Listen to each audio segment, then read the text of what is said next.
KTN News.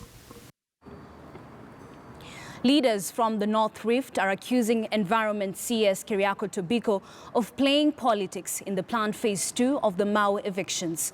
Timothy Otieno now reports.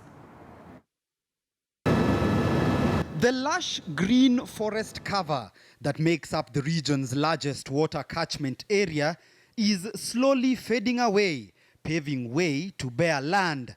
It's the consequences of what the national government says is illegal settlement within the Mau Forest complex, and one in which authorities are hell-bent on rectifying through a series of eviction notices circulated in 5 main areas, forming what is now known as Phase 2 of the Mau Forest Eviction. People must move out of the Mau.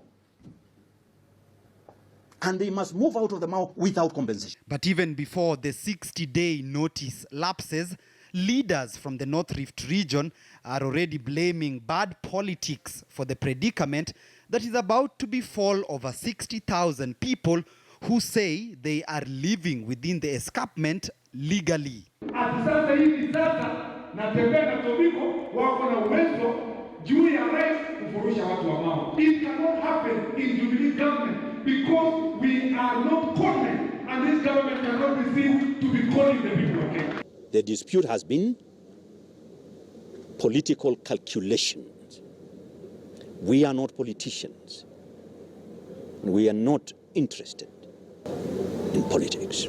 The government is seeking to reclaim 17,000 acres of forest land within the Mau and has already revoked 1,229 title deeds and closed 15 schools in a statement of intent meant to preserve the country's most prestigious water tower. There is no debate about conservation. We have been very clear in our heads that anybody who lives inside of the forest, please get out.